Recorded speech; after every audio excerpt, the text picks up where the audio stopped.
हरे कृष्णा। तो आप सब भक्तों का आज के इस स्पेशल प्रोग्राम में हार्दिक स्वागत है। और विशेष रूप से हम सब लोग आज, हम सबका परम सौभाग्य, we are very fortunate today, specially because we have the wonderful association of his grace Madhusudan Prabhu ji. His grace Madhusudan Prabhu ji की हम लोग स्वागत करते हैं प्रभु जी का एक बार हरे कृष्ण महामंत्र के द्वारा पूरे उत्साह से। हरे कृष्णा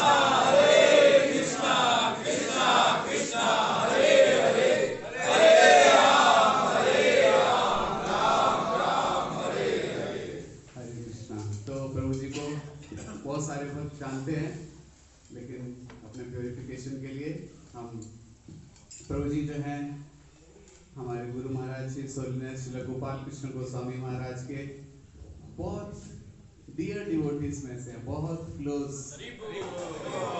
बताते हैं ना, कई भक्त ऐसे होते हैं जिनको गुरु बोलते हैं लेकिन फिर भी नहीं करते।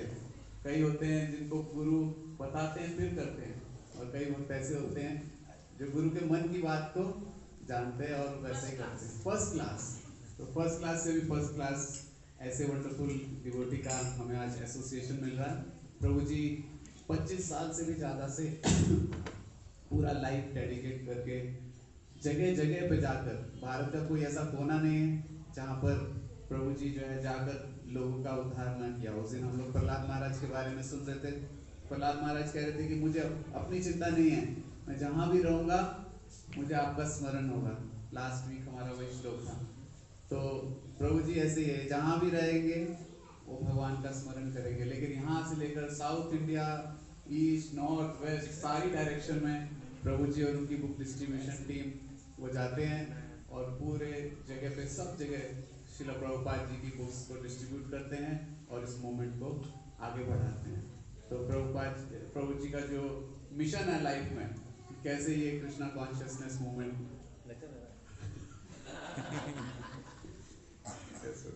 प्रभु जी का एक दो छोटा छोटा बातें और बताता हूँ, फिर प्रभु जी से सुनेंगे। प्रभु जी जो है इतने पूरे दुनिया के सबसे नंबर 1 बुक डिस्ट्रीब्यूटर प्रभु जी को अवार्ड मिला है। कितने सारे भक्त हैं, कितने सारे डिवोटीज हैं वर्ल्ड वाइड। मैं इंडिया की बात नहीं कर रहा हूँ, पूरे विश्व की बात कर रहा हूँ। पूरे विश्व में विश्व के नंबर 1 बुक डिस्ट्रीब्यूटर यहाँ पर हमारे बीच में होने के साथ साथ प्रभु जी बहुत सुंदर कवि भी हैं। स्पॉन्टेनियस कविता लिख देते हैं, बोल देते हैं, और बहुत सुंदर सुंदर प्रभु जी का हमने गुरु महाराज के व्यास पूजा में और कई सारा सुना है प्रभु जी के द्वारा कविताएं। और प्रभु जी जो है बहुत सुंदर डीटी वर्शिप करते हैं। जो हम मंदिर में राधा पाल साथी के दर्शन करते हैं, उनका जो टर्बेंस होता है, पगड़ी होता है, कई बार आप देखते होंगे कितना सुंदर है। प्रभु जी उसको बनाते हैं, प्रभु जी दूसरे भक्तों को भी सिखाते हैं। और तो और जो डीटीज का ज्वेलरी है, भगवान जो माला पहनते हैं मोतियों का अलग अलग तरह का, प्रभु जी हर संडे को हम देखते हैं और रोज ही बनाते हैं। हम संडे को देखते हैं तो मैं बोलता रहूंगा तो लेक्चर कम हो पाएगा। सो प्रभु जी का एसोसिएशन बहुत स्पेशल है। और फिर आप सुनेंगे तो प्रभु जी को खुद पहचानेंगे जो लोग नहीं जानते हैं। हिज ग्रेस मधुसूदन प्रभु जी की आइए प्रभु जी से श्रवण करते हैं और अपने आप को प्योरीफाई करते हैं। जय नारायण प्रभु हमारे, हरे कृष्ण। तो जय नारायण प्रभु हमारे बहुत अच्छे मित्र हैं और बड़े विचित्र हैं। तो प्रभु जी बहुत सेवा करते हैं, बहुत सेवा करते हैं प्रभु जी, और कहीं भी अवसर देखते हैं सेवा का अवसर पकड़ लेते हैं। तो आज पहली बार उन्होंने मुझे बोला कि मैं तो जा रहा था गुड़गांव, प्रभु जी ने बोला कि आप वहाँ आ सकते हो क्या? तो मुझे मैंने बोला कि वैसे तो मेरा 10 साल लगता, लेकिन आपने पहली बार बोला है तो मैं जरूर क्योंकि प्रभु जी इतनी सेवा करते हैं। आप परिक्रमा में हम लोग खाली परिक्रमा करते हैं, लेकिन प्रभु जी उसमें भी सेवा करते हैं, इसलिए अपार सेवक हैं प्रभु जी। और गुरु महाराज भी बहुत तारीफ करते हैं प्रभु जी को। जय नारायण प्रभु की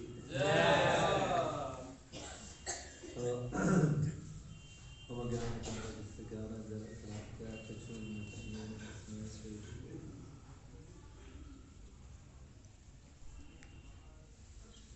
हरे कृष्णा। तो यहाँ पर कुछ नए लोग दिख रहे हैं और काफ़ी पुराने लोग भी दिख रहे हैं। तो आप लोग जानते हैं कि इस्कॉन में एक बहुत महत्वपूर्ण सी बात ये होती है जिसे हम लोग बुक डिस्ट्रीब्यूशन बोलते हैं, वो पुस्तकों का वितरण करना है ना। तो ये जो है पुस्तक वितरण सेवा क्या है देखिए, ग्रंथों के माध्यम से बहुत सारे लोग भक्त बने हैं। गीता गीता तो ये जो ग्रंथ है ना हमारे इस्कॉन मंदिर के शिला प्रभुपाद जी के द्वारा लिखित हैं, और शिला प्रभुपाद जी के इन ग्रंथों ने बहुत सारे जो है भक्त बनाए हैं। वैसे तो आप देखा होगा कि गीता बहुत जगह देखी होगी। गीता के अभी 500 संस्करण हैं गीता के। तो अगर कोई आप गीता पढ़ेंगे तो उसमें आप कई बार देशभक्ति के बारे में ज़्यादा बताया गया है। किसी किसी में बताया कि वास्तव में कृष्ण और अर्जुन नाम की कोई व्यक्ति नहीं है, कुरुक्षेत्र नाम की कोई भूमि नहीं हुई, ऐसे भी ऐसी गीता भी है ना। बस जो हमारा मन है वास्तव में यही अर्जुन है, और जो आत्मा है वही कृष्ण है, और जो ये शरीर है यही कुरुक्षेत्र है। हमारे अंदर जो बुरी प्रवृत्तियां हैं वो कौरव हैं, और जो हमारे अंदर अच्छी प्रवृत्तियां हैं वो पांडव हैं। तो बुरी प्रवृत्तियों का अच्छी प्रवृत्तियों से युद्ध हो रहा है इस कुरुक्षेत्र रूपी शरीर में, और मन रूपी आत्मा भटक गई है, और आत्मा रूपी मन जो है भटक गया है, और मन रूपी अर्जुन भटक गया है, और आत्मा रूपी कृष्ण उसको ध्यान दे रही। ये है भगवत। अरे वो ऐसे ऐसे गीता भी चल रही है ना। तो ऐसे बहुत सारी गीता हैं जिनको पढ़ के आप फिर एक गीता का आप अध्याय पढ़ेंगे और फिर उसके बाद क्या फल मिलता है गीता पढ़ के, वो अभी आप सुन लीजिए। एक महात्मा पढ़ गया तो उससे बड़े उससे लगता कि अरे हम तो बहुत पवित्र हो गए, हमने गीता का एक श्लोक पढ़ लिया, एक अध्याय पढ़ लिया, अब हम बहुत पवित्र हो गए। लेकिन जब शिला प्रभुपाद जी की गीता को पढ़ा तो हम लोगों की आंखें खुली कि वो वास्तव में भगवद गीता क्या है। कई बार हमारे एक बहुत वरिष्ठ महाराज जी हैं, हिज होलीनेस राधा गोविंद महाराज, तो बचपन से ही वो प्रमाण पंडित थे, तो और कई संप्रदायों को फॉलो कर रहे थे। लेकिन जब उनके हाथ में ये भगवद गीता यथारूप आई तो वो बड़े हैरान हुए, बोले कि ये क्या Bhagavad Gita Yatharoop as it is है, ये क्या मतलब है? क्या एक व्यक्ति यही व्यक्ति है जो गीता को समझा है और किसी को समझ नहीं आई गीता? इसने भगवद गीता यथारूप कैसे लिख दिया उसको? यथारूप लिखना नहीं चाहिए, खाली भगवद गीता काफी था। तो बोलते हैं कि मैं पढ़ता हूँ उसमें क्या लिखा हुआ है, फिर मैं इस व्यक्ति से बात करता हूँ। तो उन्होंने भगवद गीता पढ़ना शुरू किया। जब भगवद गीता पढ़ना शुरू किया तो बोले कि वास्तव में यही भगवद गीता यथारूप है।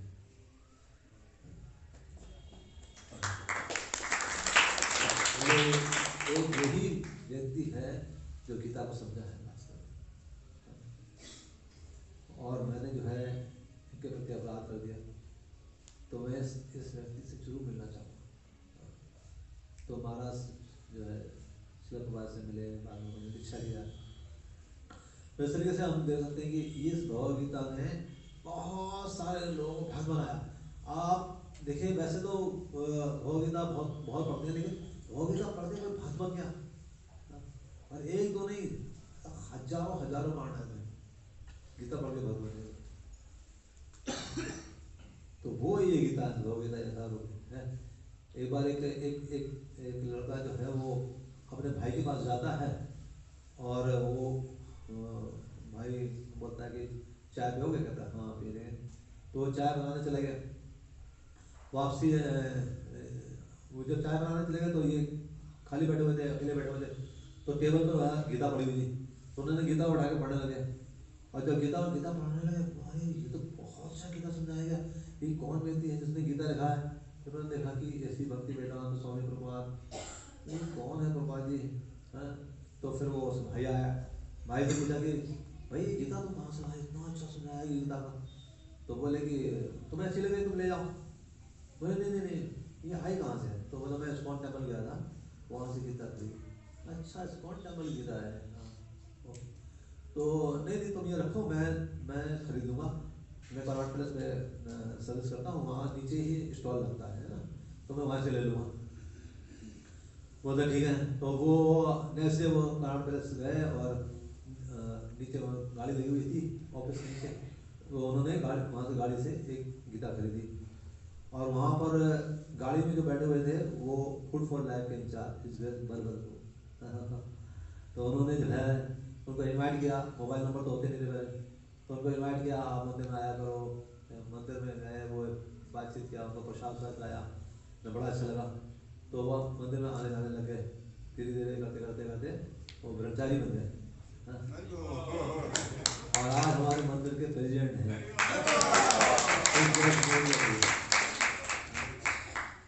तो आप देखिए, तो हो सकता है कोई आदमी ऐसा व्यक्ति मिल जाए ना, कोई पता नहीं होता, कोई ऐसा व्यक्ति मिल जाए, आपने जो है उसे ग्रंथ दिया और वो घर बन गया।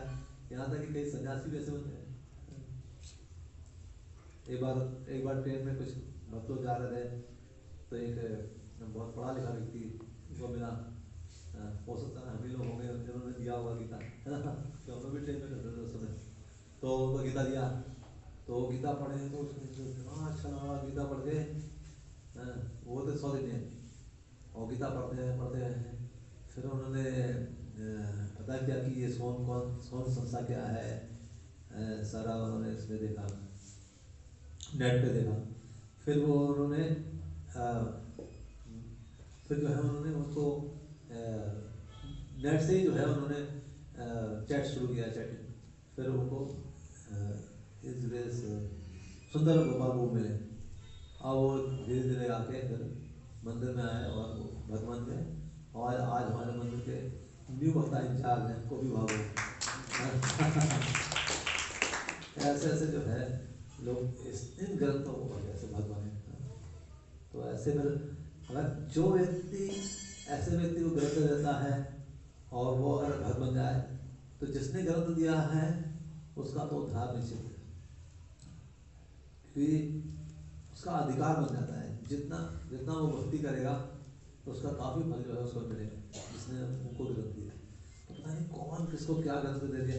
एक बार मैं भी ऐसे जो है मोती बाग में था, तो मोती बाग में मैं बुक डिस्कशन कर रहा था, तो एक व्यक्ति आया, बोला अरे मुझे दो गीता। तो मैं भागता हो गया, तो उसने गीता लिया, कहता गया आपने कितनी 5 है, 500 दो। तो 500 ले लिया। मैं बोला अरे आप तो बड़े उत्साही हो गीता लेने के लिए, हम तो किसी को बोलते हैं तो कोई मुश्किल से लेता है गीता। बोले आपको याद नहीं है, पिछली साल आप इसी लाइट पे खड़े हुए थे और आपने मुझसे बोला था गीता ले लो। तो मैंने बोला नहीं गीता नहीं चाहिए, क्योंकि मैं विदेश जा रहा था। तो आपने बोला चलो अच्छा थोड़ा सा दान कर दो गीता के लिए, हम किसी और को दे देंगे। तो मैंने बोला ठीक है, मैंने आपको 200 रुपये दान दिए। फिर आपने बोला कि आपने 200 रुपये दान दे दिया है तो गीता भेज दो। तो बोला चलो ठीक है। फिर आपने बोला था कि अगर आप बोर हो गए ना तो आप से पढ़ लेना, आप न्यूजीलैंड जाते, मैं यहाँ विदेश जा न्यूजीलैंड नहीं जाते। तो बोले कि मैंने बोला ठीक है सर, मैंने ले ली गीता। और मैं न्यूजीलैंड जा रहा था, लंबा सफ़र था, तो मैं परेशान हो रहा था। मैंने बोला यार क्या करूँ, अकेला बैठा हूँ। फिर मुझे आपकी बात याद आई कि अरे आपने बोला था कि अगर मतलब आप अकेले बैठे हो तो आप ये पढ़ लेने गीता। तो मैंने कहा चलो अच्छा पढ़ लेता हूँ। मैं पढ़ने लगा और पढ़ते मुझे इतना अच्छा लगा, मैं न्यूजीलैंड जाके इस कौन में आने जाने लग गया, और आज मैं भक्त बन गया, मैं 16 माला कर रहा हूँ। तो इस तरीके से है ना, ऐसे बहुत सारी ऐसी घटनाएं हैं कि इन गीता ने जो है तो भक्त बनाया। तो ये जो है ये मैंने जो है हम लोगों को अवसर दिया जाता है कि इन ग्रंथों को हम लोग ले जाएं और लोगों को दें, दूसरों को दें, डिस्ट्रीब्यूट करें। वैसे तो देखिए आप बोलोगे कि अगर मैं भी डिस्ट्रीब्यूट करूँगा तो वैसे ही डिस्ट्रीब्यूट हो जाएंगे। ये बात तो सही है। भगवान हनुमान जी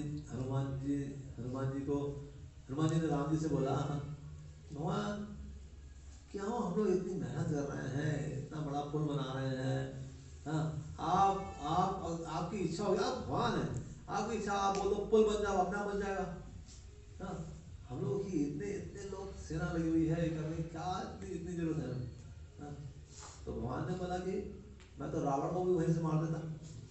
मैं बोला रावण मर जाता, मुझे आने की जरूरत ही नहीं पड़ता। अरे भाई, मैं ये पुल बनवा रहा हूँ आपको क्योंकि आप सबको सेवा में लगाना, आप सबको सेवा का अवसर देता, और जितने ये सेवा में लगे हुए हैं ना, इन सबका उद्धार हो जाएगा। हरी हरी। तो उसी तरीके से शिला प्रभुपाद जी जो हैं हमें सेवा का अवसर दे रहे हैं। शिला प्रभुपाद जी का मूवमेंट होने वाला नहीं है, लेकिन हम सबको सेवा का अवसर दे रहे हैं ताकि हम सबका उद्धार हो। देखो, अगर इस्कॉन में है ये खाली हाँ वाले लोग नहीं चलते हैं। हाँ, अगर देखिए, अगर आपके पास कोई प्रश्न है आप प्रश्न करिए, यहाँ पे अवसर दिया जाता है। वैसे दूसरी जगह पे इतना अवसर नहीं दिया जाता है ना, आप प्रश्न करो, क्या जिज्ञासा है क्या, और फिर जो है आपको सेवा का अवसर दिया जाता है कि आप सेवा करो। हाँ, क्यों ऐसा करते हैं? क्योंकि अगर मन खाली रहता है ना, तो बहुत कुछ विचार करता है। इसलिए देखिए, इस्कॉन में बहुत सारी सेवाएं होती हैं, बहुत सारे फेस्टिवल होते हैं। अभी कार्तिक का महीना गया 1 महीने के लिए, कार्तिक का महीना समाप्त हुआ 2 महीने के लिए आ गया, ये मैराथन आ गया, ये भी फेस्टिवल है। अब ये समाप्त होगा, फिर क्या होगा? हाँ, उससे पहले आप मायापुर प्रयाग में जा सकते हैं ना, प्रयाग में जा सकते हैं। वहाँ पे भी जो है, वहाँ हम लोग फ्री ग्रंथ बांटते हैं, अगर आप स्पॉन्सर करवाते हैं ना, वहाँ फ्री बांटते हैं। तो वो भी मौका है, 1 महीना वहाँ है, फिर उसके बाद 1 महीना मायापुर है। ऐसे करते करते ना पूरा साल जो है हंसी खुशी में चला जाता है। इसलिए आप देखते हैं इस्कॉन में बहुत सारे ब्रह्मचारी बन जाते हैं, और पूरा ब्रह्मचारी लास्ट तक भी रह जाते हैं। दूसरे संस्थाओं में लोग ब्रह्मचारी बनते भी हैं, अगर मान लीजिए, वैसे तो बनते नहीं, बहुत रेयर होता है। कोई बन भी जाता है तो ज़्यादा समय का रहता नहीं है, क्योंकि कोई एंगेजमेंट नहीं है। लेकिन यहाँ पर इतना एंगेजमेंट है, एंगेजमेंट करने की जरूरत ही नहीं पड़ती। इस तरीके से जो है मतलब पूरा मन लगा रहता है, पूरा सेवा में लगा रहता है। तो इस तरीके से जो है ये बहुत बड़ा अवसर है, बहुत बड़ा अवसर है कि जो हम लोगों ने भक्ति, अभी पिछले महीने हम लोगों ने भक्ति की, बहुत भक्ति की। हम लोग टूर में गए है ना, वृंदावन वगैरह गए है ना, और अष्टमाला किया, दीपदान किया है, इतना कुछ किया। अब ये महीना किस लिए आया? ये महीना दूसरों को अवसर देने का आया कि दूसरे लोगों को भी आप क्या करो, इस सेवा में लगाओ, दूसरों को मौका दो। क्यों, क्या जरूरत है? अब बोलो क्या जरूरत है यार ये सब करने की? देखिए, इसमें कुछ बातें हैं, वो ऐसा है कि देखिए, जैसे कोई माता पिता का, जैसे अगर बच्चा जो है बिछड़ जाता है ना, तो अगर कोई व्यक्ति उस बच्चे को वापस लाता है तो क्या होता है? वो कितना प्रिय लगता है, कितना प्रिय लगता है कि इसने मेरे बच्चे को वापस। ये मैंने प्रैक्टिकल देखा है। हमारे गांव में ना एक लड़का जो है वो घर से चला गया था और गुम हो गया था। तो 2.5 साल तक वो गुम रहा, और उसके माता पिता नंगे पांव, माता रानी का मंदिर है हमारे गाँव, माता रानी का मंदिर में 2.5 साल वो नंगे पांव जाते थे, चाहे सर्दी गर्मी बरसात कुछ भी हो, उन्हें जाया करते थे। 2.5 साल बाद एक व्यक्ति जो है उसको घर पे वापस ले गया, और वो उस व्यक्ति के चरणों में लौट गए कि आप हमें सेवा बताइए, आप कुछ बताइए, आप क्या लेंगे क्या नहीं। इतना खुश हो रहे थे वो लोग। तो माता पिता कितना खुश होते हैं कि अगर उनके बच्चे वापस आते हैं। इस तरीके से गुरु बहुत प्रसन्न होते हैं जो अगर खोए हुए शिष्य वापस अगर आ जाए। जैसे कि एक बार हमारे प्रभु जी थे, तो गुरु महाराज को बोले थे, गुरु महाराज अगर मुझे ना बड़ा अफसोस होता है, कई जो है डोगरी छोड़ के चले गए, क्या मैं उनको वापस ला सकता हूँ? मैं प्रयास करूँ? तो महाराज एकदम करुणा से द्रवित हो गए बोले अगर तुम ये सेवा करोगे ना तो तुम मेरे सबसे प्रिय शिष्य हो। ऐसे बोलते ना जैसा महाराज आंसू जो निकले थे और बहुत करुणा से बोल रहे थे महाराज। तो यानी गुरु शिष्य भी जो है उनके प्रिय होते हैं जैसे बच्चे होते हैं। और इसी तरीके से भगवान क्या कहते हैं, मुझे वो प्रिय है जो जिस ज्ञान का अवतरण करेगा और वो मेरे पास वापस आएगा, ऐसी गारंटी है। भगवान गारंटी दे रहे हैं। इस संसार में उसकी अपेक्षा कोई अन्य सेवक ना तो मुझे अधिक प्रिय ना हुआ जो इस ज्ञान का अवतरण करेगा। तो एक ये है। और दूसरी बात ये है कि हम लोग को ये समझना चाहिए कि ग्रंथ का क्या अर्थ है। आप में कितने लोग जानते हैं ग्रंथ जो शब्द है ये कहाँ से आया है? आप तो जानते हैं और कोई जानता है ग्रंथ शब्द का क्या अर्थ है? ये समझे। ग्रंथि से आया है। हाँ, हृदय ग्रंथि। हाँ, विदंते हृदय ग्रंथि सुनते संजय। तो ग्रंथि, हाँ, ग्रंथि से ग्रंथ शब्द आया। अब ग्रंथि क्या होती है कौन जानता है? ग्रंथि किसे कहते हैं? ग्लैंड्स जो अलग-अलग ग्लैंड्स हैं बॉडी में, वही ग्रंथियां हैं ना? नॉट गांठ को ग्रंथि बोलते हैं, ठीक है। और गांठ तो इससे क्या संबंध है गांठ से? तो गांठ होती है ना, जैसे हम लोग ना ये जो गांठ होती है ये संस्कारों की गांठ होती है। जो हम लोग जो खाते हैं, जो सुनते हैं, जो बोलते हैं, या जो हम लोग पढ़ते हैं या जो देखते हैं, या किसी स्थान पे जाते हैं, तो हर वस्तु, व्यक्ति, स्थान, सब लोग संस्कार देते हैं, कुछ ना कुछ संस्कार देते हैं। और संस्कार का क्या अर्थ है? संस्कार शब्द का क्या अर्थ है? छाप होता है। संस्कार मतलब है छाप। वो हर व्यक्ति, हर वस्तु, हर स्थान छाप छोड़ता है अपना। जैसे मान लीजिए आप आंखों से देख रहे हैं क्रिकेट, जो क्रिकेट देख रहे हैं उसमें जो खिलाड़ी हैं अभी तो नए पता नहीं कौन है, लेकिन पहले मान लो सचिन तेंदुलकर होता था, तो लोग ना टी शर्ट पहनते हैं सचिन वो अपने आप को भी सचिन समझने लग जाते हैं, है ना। और वैसे एक्ट भी करने लग जाते हैं ना। आप देखो ना बच्चे रास्ते में जाते होते हैं, ऐसे करेंगे, बॉल नहीं करते करेंगे, बॉल होती नहीं है लेकिन तो भी करते तो ऐसा, क्योंकि ना उसका इम्प्रेशन जो है माइंड में पड़ गया है। तो वो जो है उस व्यक्ति ने छाप छोड़ दिया। और जैसे ऐसे ही हम लोग फिल्म भी देखते हैं, है ना। फिल्म में भी वो जो हीरो है तो व्यक्ति वैसे ही बन जाता है, मान लीजिए, है ना। जाएगा रास्ते में ऐसे बॉक्सिंग करेगा एक्टिंग कर ले जाता है। तो ये इंप्रेशन छोड़ते हैं। तो यहाँ और भी कोई वस्तु आप देख रहे हैं, कोई भी वस्तु देख रहे हैं, तो अब जो है ये हो गया व्यक्ति है। या उसके बारे में हम लोग पढ़ रहे हैं, तो जिसने लिखा है, जिसने वो किताब लिखी है, तो उस किताब के जो व्यक्ति, जो लेखक है, उसका इंप्रेशन बढ़ता है। तो ये सब जो है हृदय में गांठें बनती जाती हैं, संस्कार बनते जाते हैं। और वस्तु जिस व्यक्ति ने उस वस्तु को बनाया है, जैसे आप लोग बाहर निकलते हैं ना, जैसे बाहर निकलते तो आप देखेंगे हर वस्तु जैसे आपको इन्वाइट कर रही है, आ जाओ मुझे खा लो, मैं गाजर का हलवा हूँ, है ना। हर वस्तु आपको इन्वाइट करती है, मैं आइसक्रीम हूँ, बहुत अच्छी हूँ मैं। तो ऐसे, और तो क्या करेंगे हम लोग, उसको खा लेंगे। और हम खा लेंगे तो क्या होगा, उस जिस व्यक्ति ने वो वस्तु बनाई है ना, जिसने निर्मित की है, तो उसका भी संस्कार आता है।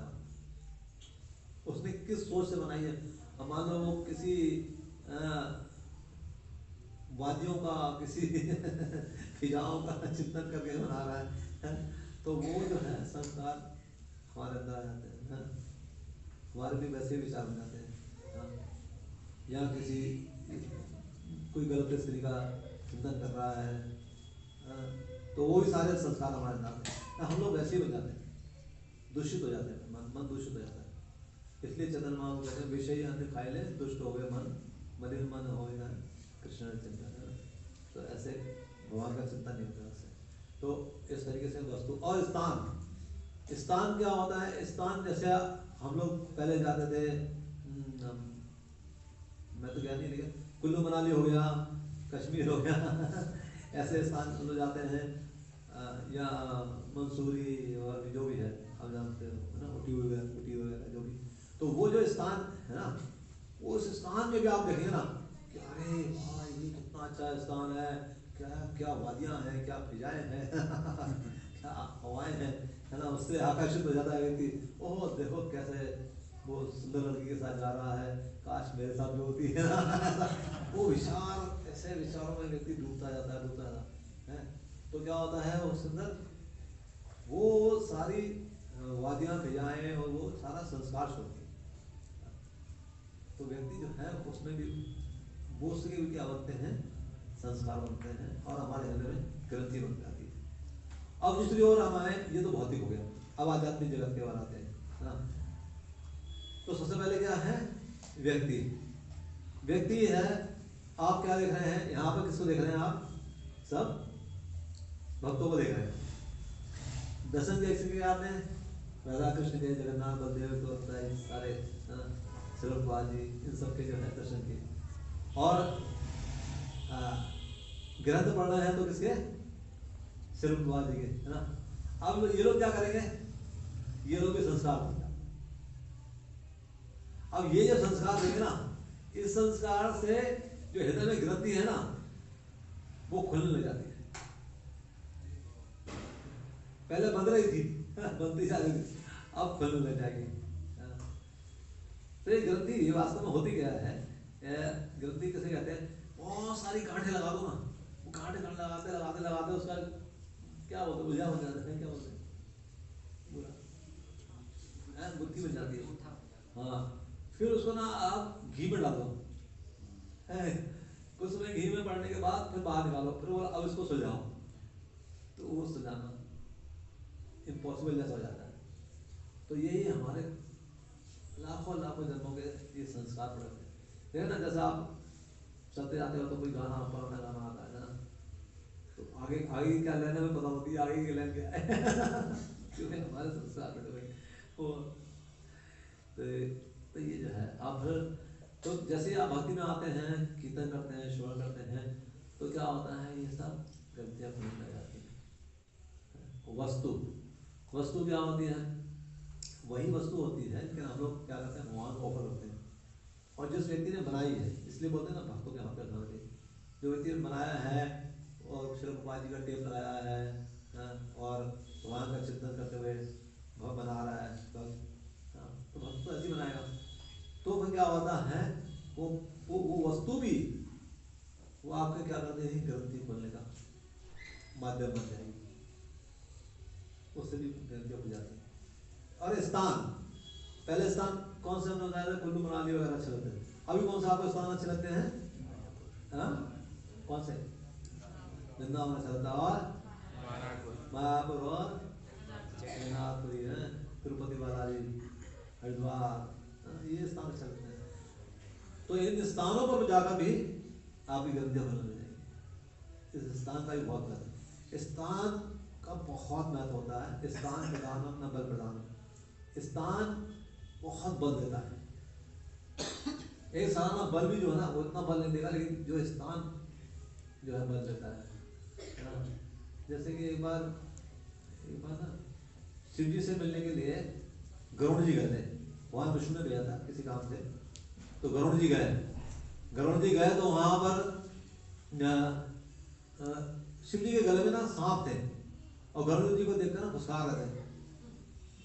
गरुड़ जी ने बोला कि वासुकी सर्प है ना, उसकी भी इतनी हिम्मत नहीं है जैसे मेरे सामने फुसकार दे अरे तू छोटे से बच्चे मेरे सामने फुसकार रहा है, लेकिन मैं कुछ कर भी नहीं सकता। बोले जिस गले में तुम हो ना, वो स्थान बहुत पावरफुल है अभी तो सिद्धि के गले में ठीक फुसकार लग गया तो जो है एग्जाम्पल से समझ सकते हैं। जैसे आप देते ना, एक पिस्तौल होती है, पिस्तौल के अंदर क्या डालते हैं? छर्रा डालते हैं ना। वो छर्रा अगर आपको उठा के मार दिया जाए तो क्या कितनी चोट लगेगी? मान लो थोड़ी सी, आप अंदर बहुत ताकत है तो थोड़ी चोट लगेगी, आप डॉक्टर के पास जाओगे, पट्टी बनाने चले जाओगे ना। लेकिन उस छर्रे को उसके स्थान पर रख दिया जाए, फिर छोड़ा जाए तो डॉक्टर के पास जाने की जरूरत नहीं है। ठीक है, तो उसे कितना बल मिल जाता है। एक और एग्जाम्पल समझते हैं। छोटे छोटे बच्चे होते हैं ना, छोटे छोटे बच्चे होते हैं, वो छोटे बच्चे अपने पिताजी का, पापा का ना हाथ पकड़ लेते हैं। हाथ पकड़ते हैं ना तो आप देखोगे कोई बड़ा बड़ा आदमी जाएगा, उन्होंने हट, बड़े बड़े लोग हट बोल देते हैं। और जो अगर पापा की उंगली छूट जाए फिर तो कोई हट बोलता है, भाग जाएगा तो बल मिलता है। तो ये स्थान बहुत बल देता है। तो ये जो स्थान है, जगन्नाथपुरी है, मायापुर है, ये सारे स्थान बहुत बल देते हैं। इससे भक्ति हमारी पूरी लहला जाती है। तो ये जो है, इससे ग्रंथियां खुलती हैं। अब आप लोग जैसे यहाँ आए हैं, भक्तों के सफर में आए है ना, आप लोगों ने प्रसाद लेना शुरू किया, आप लोगों ने भक्ति स्टार्ट की, माला वगैरह स्टार्ट किया। आप लोग सही बताइएगा, प्रैक्टिकल बताइएगा कि पहले की लाइफ में और आपकी लाइफ में अंतर है नहीं है? अंतर क्या? अंतर पहले आपको मॉल्स में जाके पानी पूरी अच्छी लगती थी किस दिन मिलते थे, क्या क्या देखते थे। लेकिन अभी सब कुछ वही है, सब कुछ अभी भी मॉल्स हैं, अभी भी वहाँ पानी पूरी मिलती है, अभी भी वहाँ पर अपोजिट सेक्स वाले घूमते हैं। हाँ, लेकिन आकर्षित नहीं करते हैं। हाँ, अभी मॉल्स उतना अच्छा नहीं लगता है। हाँ, जैसे ही आप भगवान का नाम लेने जाएंगे, भक्तों के सफर में आएंगे, प्रसाद लेने जाएंगे, तो ये प्रैक्टिकल है। ये जो चीजें हैं प्रभावित नहीं करती हैं। कपिल मुनि बता रहे हैं देवी माता को, हत और युसा, माया की जो चकाचौंध है ना, माया की चकाचौंध है, वो भक्तों को आकर्षित नहीं करती है। उसके सामने वो चकाचौंध हताश हो जाती है। हत और युसा, उसका ओजस, जो उसका ओजस मतलब प्रकाश होता है, माया का जो प्रकाश होता है ना, वो भक्तों के सामने हताश हो जाता है, उसे आकर्षित ही नहीं करता। अभी आप लोग जैसे कई लोग नए हैं, जैसे जैसे आप आते जाएंगे, भक्ति में आते जाएंगे, तो एक समय आएगा, ऐसा आएगा, यहाँ पुराने लोगों से आप पूछ सकते हैं कि हमारे, ये तो चलो मॉल्स वगैरह छूट गए, हमारे जो मित्र भी होते थे ना, वो जो कृष्ण का स्मरण नहीं कराते ना, वो मित्र भी ऐसे लगते हैं है ना, उन लोगों से जैसे हम लोग कट जाते हैं, वो मित्र भी ऐसे नहीं लगते जो भगवान की बातें चर्चा नहीं करते हैं या भगवान का स्मरण नहीं कराते हैं। अरे मित्र तो छोड़ दो, वो रिश्तेदार भी से लगते हैं जो भगवान से जुड़े हुए नहीं है या भगवान का चिंतन नहीं कराते। तो इतना व्यक्ति जो है वो इसमें तल्लीन हो जाता है और ये सब इतना अच्छा लगने लग जाता है, और ऐसा लगता है कि हम किसी नए परिवार में आ गए हैं ना। ये जैसे लगता है ये हमारे माताएं बहनें हैं, ठीक है, यही हमारे भाई बंधु हैं, ऐसा लगने लगता है। तो ये अलग ही दुनिया है बिल्कुल। श्रीलभाई ने बोला ना कि मैं एक ऐसा घर बनाऊंगा जिसमें सारा संसार रह सके, तो ये ऐसा ही घर है। आप लोग यहाँ पे आए, किसी ने पूछा कि आपकी जाति क्या है, आपका धर्म क्या है कोई कुछ नहीं, आप सबको बराबर सम्मान मिलता है। ऐसा नहीं हम लोग कुछ अपना कुछ आगे ले जा रहे हैं और आपको कुछ और दे रहे हैं, तो सबके लिए सब बराबर है। तो अभी क्या करेंगे, अब यहाँ इतनी बात क्यों हुई, क्योंकि अब हम लोगों ने मान लीजिए ग्रंथियाँ हमारी खुलने लगी, तो अभी अवसर हमारे पास इतना है कि बहुत सारे ऐसे लोग हैं जो कृष्ण भावनामृत से वंचित हैं और जो कि बहुत सारी ग्रंथियों को लेकर घूम रहे हैं। तो अब ये महीना है लोगों की ग्रंथि खोलने का, ये अवसर है आपके पास कि आप दूसरों को भी क्या करें, अवसर दें कि उनकी भी गलतियाँ हुई, उनको भी कृष्ण भावना में प्राप्त हो, उनको भी ग्रंथ मिले, उनके घर में भी जो है, उनके घर में भी क्या करें, भगवान स्थापित हो। भगवान स्थापित मतलब हुआ कि अगर आप ये ग्रंथ दे देते हैं ना तो उनके घर पे भगवान स्थापित हो जाते हैं। मूर्ति स्थापना, ये मूर्ति स्थापना है।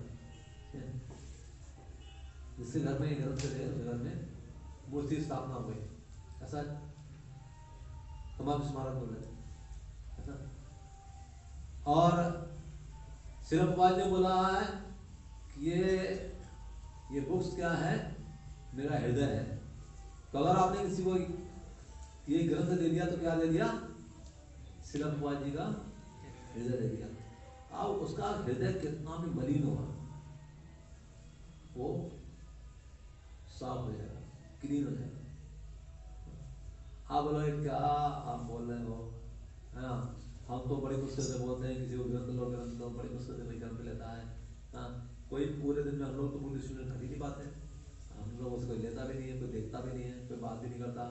हाँ, मुश्किल से मैं 3-4 किताबें बांट पाता हूँ।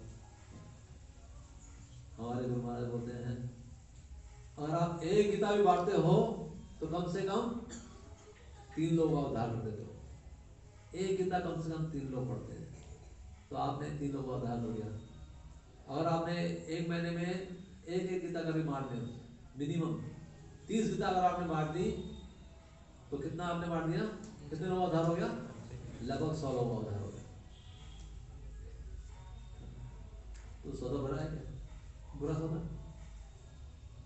कितना उत्तम सौदा है। लेकिन बच्चे भी होते हैं ना, वो भी 3-4 गीता बांट देते हैं। मैं भी पीछे लेक्चर देने गया था छतरपुर में, तो वहाँ छोटे छोटे बच्चे थे, जैसे 15-16 साल के छोटे, वो बोले थे कि बाबू जी हमने 5 गीता बांटी है, फिर बोला 7 गीता बांटी। तो हम लोग तो कभी 3-4-5 जितने बांटे आपके पास, क्या हम एक क्वान्टिटी नहीं दे रहे हैं, तो अगर कितनी भी आप बांटते हैं, अब आप बोलते हैं यार नहीं ग्रंथ बढ़ते नहीं है, हमारा उत्साह बढ़ता नहीं है। हाँ, तो ठीक है, श्रील प्रभुपाद जी इसके लिए भी आपको यहाँ पर क्या है, आपको आश्वासन दे रहे हैं। प्रभुपाद जी बोल रहे हैं कि ठीक है, कोई ग्रंथ, जो भी ग्रंथ ये खरीदेगा उसका उद्धार निश्चित है, उसका कृष्ण भावनामृत वहीं से आरंभ हो जाएगा। फिर बोलते हैं कोई एक पेज भी पढ़ लेगा वो भी जो है भक्त बन जाएगा। बोलते हैं एक पैरा भी पढ़ लेगा वो भी भक्त बन जाएगा, एक लाइन भी पढ़ लेगा वो भी भक्त बन जाएगा। फिर आप बोलोगे यार कौन पढ़ता है एक लाइन, कोई नहीं पढ़ता है ना। तो श्रील प्रभुपाद बोलते हैं इसको कोई छू भी लेगा ना वो भी भक्त बन जाएगा। आप डिसिप्लिन नहीं कर पाते हैं तो मत करो, कम से कम जाओ, आप लोगों को छुआ दो। अब लोग नहीं भी छूते ना, आओ छुआ दो।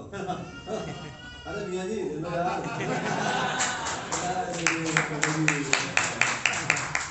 बोले पहले है, अरे तुम्हें क्या पता मैं क्या कर दिया। तो कैसे भी किसी भी तरीके से आप कोई घाटे का सौदा नहीं है। हो सकता है कोई ना समझ जाए वो ले ले। एक हमारे मंदिर में माता जी आती हैं, तो अलग अलग लोग जो है अलग अलग तरीके से प्रचार करते हैं ना। वो माता जी सोचती मैं कहाँ पे गुरुसन करूँ, कहाँ करूँ, तो वो बस स्टैंड पे जाया करती थी। तो वहाँ पे जो है लोगों को गीता दिखाती थी। तो एक लड़का जो है ना वो बहुत उदास खड़ा हुआ है, तो बोले कि ये ग्रंथ ले लो बेटा। नहीं आप मुझे डिस्टर्ब मत करिए, मैं बहुत परेशान हूँ। तो माता जी ने देखा कि बोले आप क्या हो, बोला आप छोड़िए, कह रही कि आप प्लीज आप बताइए ना, मैं आपसे कुछ जानना चाहती हूँ, मैं आप क्या जान सकती हूँ मैं आपसे। बोला कि मैं बहुत परेशान हूँ, मेरे माता पिता ना डेली मांस खाते हैं डेली, और मुझे भी खिलाते हैं, और मुझे मांस से बहुत नफरत है, मैं मांस नहीं खाना चाहता हूँ, लेकिन फिर भी जबरदस्ती खिलाते हो। मैं इस मांस से इतना प्रेशर हो जाता हूँ, मुझे बहुत बार लगता है कि मैं आत्महत्या कर लूँ, मैं इतना परेशान रहता हूँ। माँ बाप मेरे सुनते नहीं है। तो मैं आपको सच बताऊं कि मैं हिंदू नहीं हूँ। तो माता जी ने बोला कि ठीक है आप ये ग्रंथ ले लो। बोला नहीं नहीं, मैंने बोला ना मैं हिंदू नहीं हूँ, मैं ग्रंथ नहीं दूंगा। तो उन्होंने बोला आप गीता ले लो। देखो गीता में किसी धर्म का वो नहीं है, ये तो आत्मा का ज्ञान है। आत्मा तो सबके पास होती है ना, आप रूह बोल देते हो, ठीक है, रूह समझ लो, तो उसमें रूह के बारे में बताया गया है। बोला अच्छा आपका गीता है? बोला हाँ हाँ गीता है। हाँ मेरी गीता पढ़ने की बड़ी इच्छा है। तो बोली तो ले लो आप। तो उसने गीता ले ली और माता जी ने उसका नंबर ले लिया और इसने माता जी का नंबर ले लिया। 2 साल तक दोनों ने एक दूसरे को कॉन्टेक्ट नहीं किया।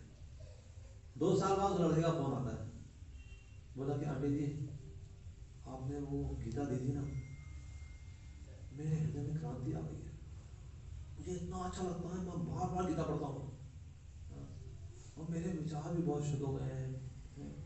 ये मेरी गीता में से क्या हो गया है, इस गीता में इतना जादू है, इतना जादू है कि मेरा एक अलग ही संसार जैसे हो गया। बहुत बहुत अच्छा लगता है मुझे। क्या मैं संस्था के लिए कुछ और कर सकता हूँ? तो माता जी ने बोला ठीक है, आपके जैसे बहुत सारे यूथ आते हैं, हमारे यहाँ प्रोग्राम होता है IVF का, उसके डायरेक्टर हैं इंजीनियर सुंदर गोपाल को, मैं उनका नंबर दे देती हूँ। बोला हाँ प्लीज़ नंबर दीजिए। तो उन्होंने दिया, तो उन्होंने सुंदर गोपाल को से कॉन्टेक्ट किया। अब सुंदर गोपाल को कोई टच में आएगा तो क्या बने तो वो ब्रह्मचारी बन गए और ओबी जी ने उनको गाजियाबाद में ज्वाइन कराया, गाजियाबाद में भक्त बने। और फिर अभी वो जो है बक्सर में भेजा, उनको बिहार बक्सर में बक्सर में वो प्रचार कर रहे हैं।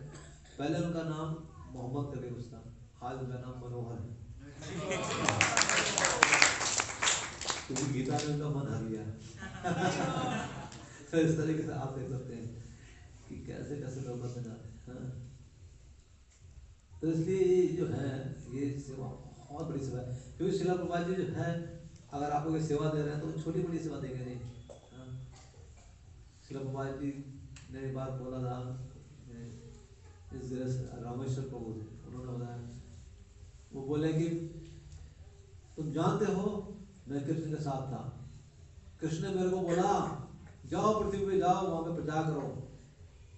तो श्रील प्रभुपाद जी बोला नहीं मैं पृथ्वी में नहीं जाऊंगा। बोले क्यों? बोले पृथ्वी पे आपकी बहुत माया है। तो कृष्ण ने बोला कि मेरी माया तो मेरी छुएगी, ये मेरी गारंटी है। हाँ। तो श्रील प्रभुपाद ने बोला कैसे प्रचार करूं? तो कृष्ण ने बोला तुम इन ग्रंथों को छपवाओ और ग्रंथों को बढ़वाओ, मेरा प्रचार अपने आप हो जाएगा। हाँ।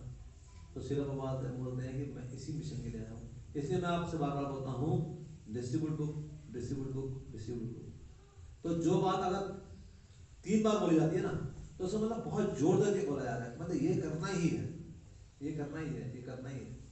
जैसे एक श्लोक है ना, हरे नाम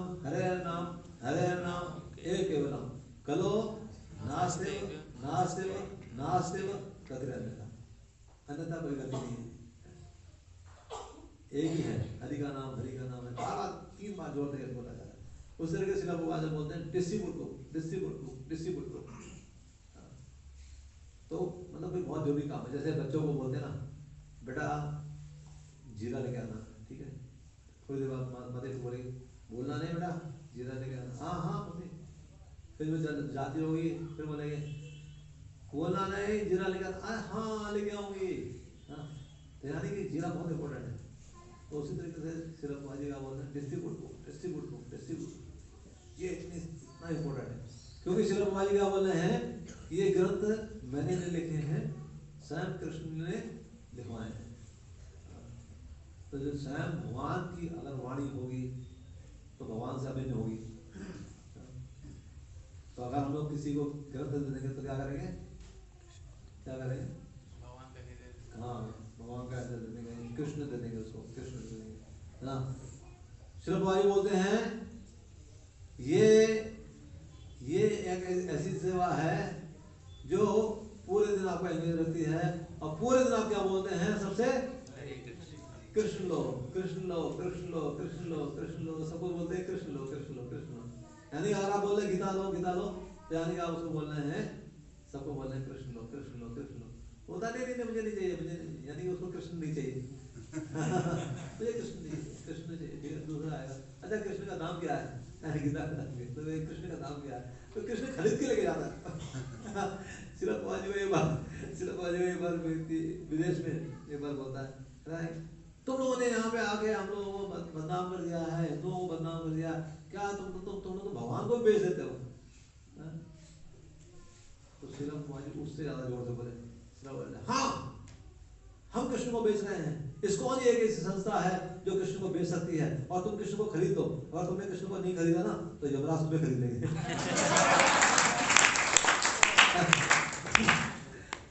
ये है ना, ये वास्तव में कृष्ण को बेच रहे हैं।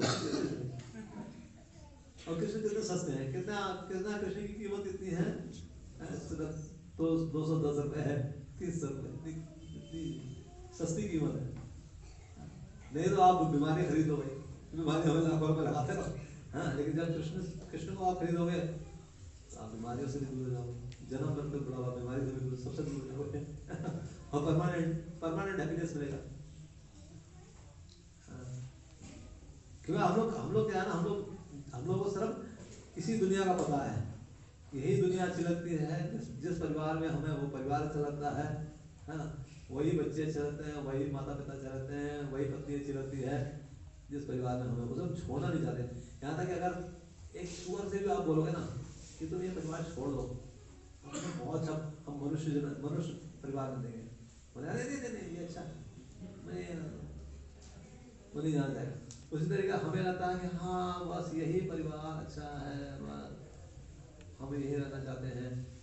इससे बड़ा तुम्हें बहुत ऐसा परिवार मिलेगा है, जब आप भगवान से जुड़ोगे, भगवान की सेवा करोगे, ऐसा परिवार तुम्हें मिलेगा जहाँ पे परमानेंट हैप्पीनेस है, जहाँ पे ना जन्म है, ना मृत्यु है, ना बुढ़ापा है, ना बीमारी है। नहीं, ये रहता हूँ मैं, यही बार रहना चाहता हूँ, इसी परिवार में रहना चाहता हूँ।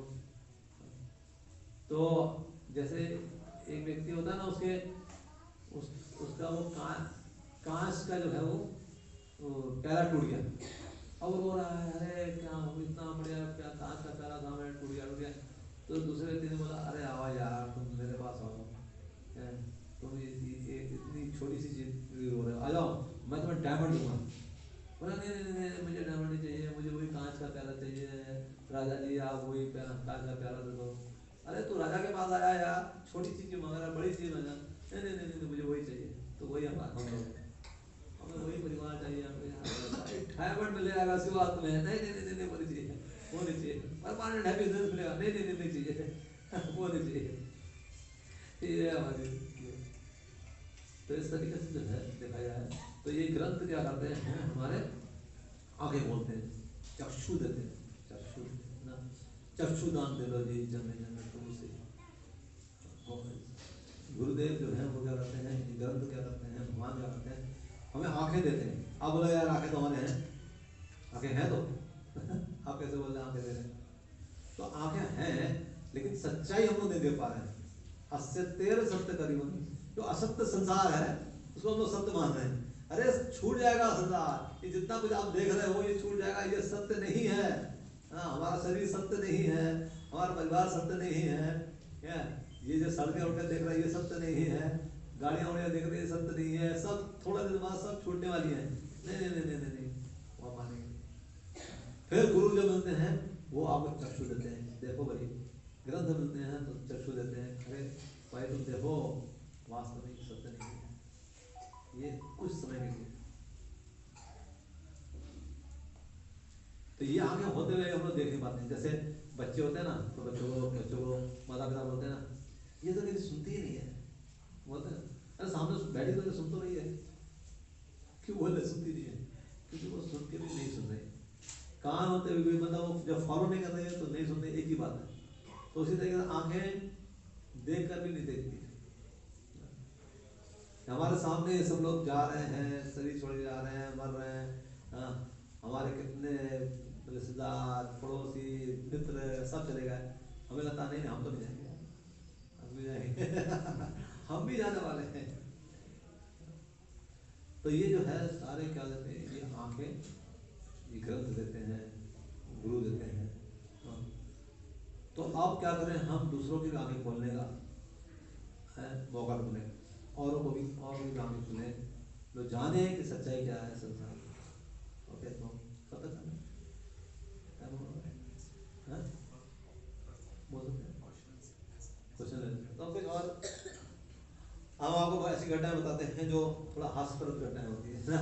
हम तो जो रोड पे गुड़ संग करने जाते हैं तो बहुत ऐसी घटनाएं करती हैं। तो और ऐसे से जवाब मिल जाते हैं, हम हैरान हो जाते हैं, हम खुद हैरान जाते हैं। ये आंसर हमारे अंदर से निकल जाते हैं ना, तो हम तैयारी से नहीं गए कुछ हमारा वो प्लानिंग नहीं थी, लेकिन सामने वाले ने क्वेश्चन किया, हमारे अंदर आंसर आ गया। पता नहीं कैसे आ गया। तो भगवान गीता में कहते हैं ददामि बुद्धि योगम, मैं बुद्धि देता हूँ। क्योंकि जैसे हम लोग भगवान के ग्रंथों का प्रचार करने के लिए जाते हैं ना, भगवान की सेवा करने के लिए जाते हैं, तो गौरताई हमारे हृदय में आ जाते हैं, वो विस्तार करते हैं हमारे हृदय में, तो वो बुलवाते हैं हमें ऐसी चीज़ें। जैसे कि एक बार एक व्यक्ति को मैं बोला कि हम लोग ठाकुर जी की सेवा कर रहे हैं, वृंदावन से आए हैं, ग्रंथ दे रहे हैं, तो आप भी दीजिए, ठाकुर जी की सेवा करिए। बोला कि हाँ तो दे रहा तो दे दो। बोला भाई इसकी सेवा होती है। उन्होंने कहते नहीं, सेवा क्या करना है, आप हमें ग्रंथ दे दो, हम आपको पढ़ के वापस दे देंगे। तो मैंने बोला ठीक है, इसकी 200 रुपये सिक्योरिटी जमा करो। तो आप सोए किताब तो आपको पैसा वापस देंगे। अच्छा बहुत चालू। तुम तो बोले हम वृंदावन से आए हैं, तो मेरे 200 रुपये लेके भागे तो बोला हम आपके 200 रुपये भाग गए, हमारी गीता लेके भाग जाना। अच्छा बहुत अच्छे, पूरी तैयारी से आए हो। मैंने बोला कि हम तैयारी से आए, हम हमेशा तैयार रहते हैं।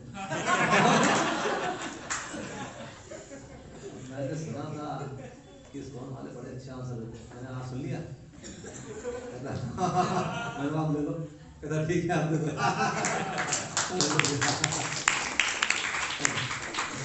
तो ऐसे मतलब ठाकुर जी ऐसी कृपा करते हैं, अपने आप ऐसे आंसर आ जाते हैं।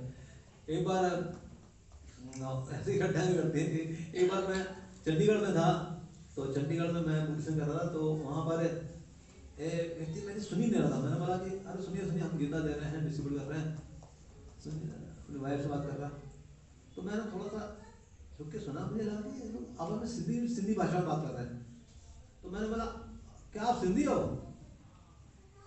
जैसे सुना बाहर आया, गाड़ी के बाहर आया, ऐसे खड़ा हुआ, जैसे आपने देखा ना अर्जुन कृष्ण के सामने ऐसे खड़ा।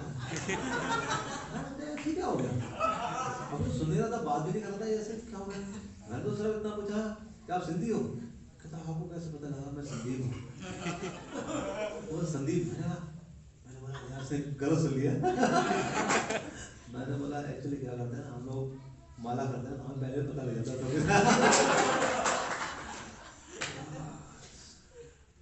आपके सामने व्यक्ति नहीं हो, आपके सामने आपको सही जान लिया आपने। सेवा बताइए, बताइए मैं क्या कर सकता हूँ। मैंने बस आप गीता ले लीजिए, बस यही सेवा है, ज़्यादा बोलूँ नहीं पता लग जाए उसको। बोला कि हाँ बिल्कुल बिल्कुल बताइए, मैं गीता लूँगा, बिल्कुल मैंने गीता लिया है। फिर वो बोलता है मैंने कहा भैया बस ठीक है, मैं जल्दी जाने लगा। फिर बोला अरे मारा सुनो सुनो सुनो सुनो। मैंने क्या हुआ? कहता है एक बार मेरी बेटी का नाम भी बता दो। मैं आपसे और भी गीता ले लूँगा। अरे मैं फंस गया। फिर मैंने बोला नहीं क्या जरूरत है और गीता लेने की, एक ही गीता, सारी गीता तो एक जैसी है ना। नहीं आप बेटी का नाम बता दो। मैंने बोला यार एक्चुअली क्या है ना, हम लोग डेली 16 माला करते हैं ना, अभी सिर्फ 12 हुई है। तो अभी मैं थोड़ा थोड़ा सही जान पाता हूँ। आपका नाम तो बता दिया कि ना, मेरा नाम तो सही बताया। मैंने क्या जरूरत है इतनी गीता पढ़ो।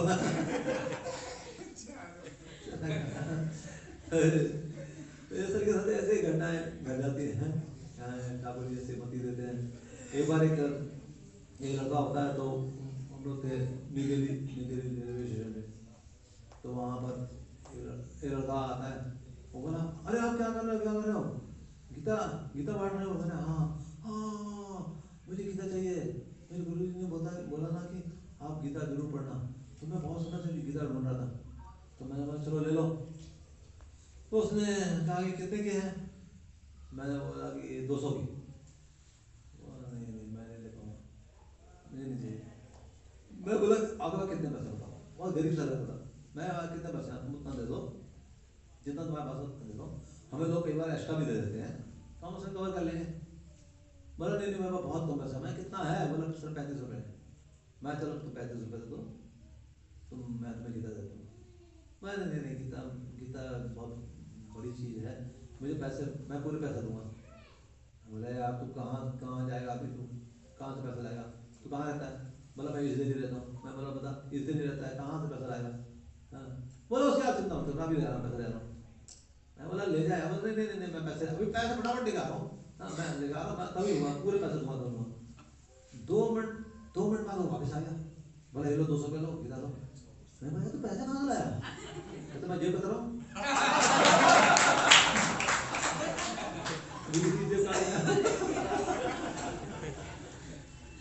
गीता लिखा इस तरीके से दे सकते हैं। और बोला कि मेरे गुरुजी ने बोला कि आप जब ये गीता पढ़े ना तो ये सारे बुरे काम छोड़ देना। अब तक शायद छोड़ दिया हुआ उसने तो इस तरीके से देखते हैं बहुत सारी। ओके, किसी का कोई प्रश्न है? कोई प्रश्न है? कोई प्रश्न नहीं? जैसे कि कई बार ऐसा होता है कि तो जी कई बार ऐसा होता है कि गीता डिस्ट्रीब्यूशन के लिए जाते हैं ना, तो लोग कहते हैं कि अपने माँ बाप की सेवा करो, वही भगवान, इससे बढ़ के कोई भगवान ही नहीं। और ग्रंथ को तो इसको तो मेरा नाया जो छूना ही नहीं है। लेकिन और आप जो है ग्रंथ बांट रहे हो तो ये फ्री में देना चाहिए, या फिर सबसे पहले तो माता पिता की सेवा करो, इससे बढ़ के कोई सेवा नहीं है। तो बोलो आपको कैसे पता माता पिता की सेवा नहीं करते? करते हैं माता पिता की सेवा, हम माता पिता की सेवा करते हैं। हमें माता पिता ने बोला है कि आप गीता बांटो तो योग की सेवा हो रही है ना। ठीक है ना? हमारे माता पिता कौन है? हमारे गुरुदेव हैं ना, और हमारे माता पिता भी स्वयं में बोलते हैं, हमारे माता पिता भी बांटते हैं गीता, वो भी गीता बांटते हैं। तो बोला उन्हीं को फॉलो कर रहे हैं, सच में है तो कोई समस्या नहीं। और आपने क्या बोला? फ्री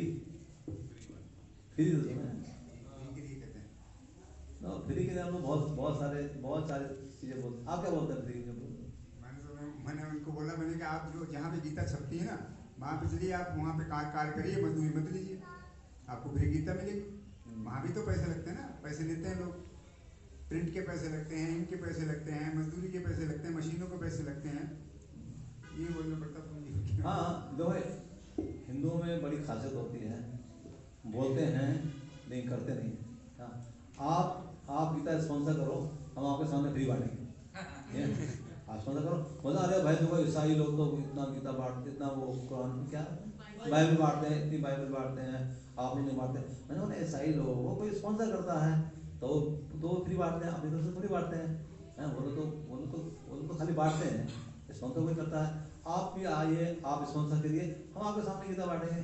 नहीं बांटना तो बोलना, आप स्पॉन्सर करो। चलो आप ज़्यादा नहीं, ईसाई तो लाखों करते हैं, आप सिर्फ 10-20 का स्पॉन्सर कर दो, फिर भाग जाएगा। लेकिन और भी तरीके से हम बोलते हैं। हाँ अब उसमें थोड़ा चुटकुले में आ जाएगा। एक बार 5,000 लोग बैठे थे, तो मैं क्या भाई गीता ले लो। वो कहता जी नहीं गीता बन रहा ना। मैंने हाँ, कहना फ्री दे दो। मैं तो फ्री चाहिए? कहना हाँ फ्री चाहिए। मैंने बोला फ्री ना देना भाई, फ्री कर देना। कहना क्यों यार, बंदा फ्री देगा तो मैं ले लिया। इस तरह तुम गरीब बैठे हो ना, अब हिंदी बोल रहा हूँ मैं, पंजाबी तो समझेंगे। मैं जैसे आप गाड़ी में बैठे हो ना, गीता फ्री मांग रहे हो। एक दिन मैं भी ऐसी गाड़ी में बैठा हुआ था, मैं भी भक्तों से बोला गीता फ्री दे दो। उन्होंने बोला आपको फ्री चाहिए? मैंने बोला हाँ फ्री चाहिए। बोला हमारे साथ 2 घंटे सेवा कर लो, हम आपको फ्री देंगे गीता। मैं भी थोड़ा जिद में आ गया, मैं भी उतर गया गाड़ी से, बांटने लगा उनके साथ गीता। भाई साहब वो 2 घंटे अभी भी चल रहे हैं। मेरी पत्नी मेरे बच्चे सब मुझे छोड़ के चले गए, और ये लोग मेरे को गीता पकड़ा गए और ये चोला पवा दिया।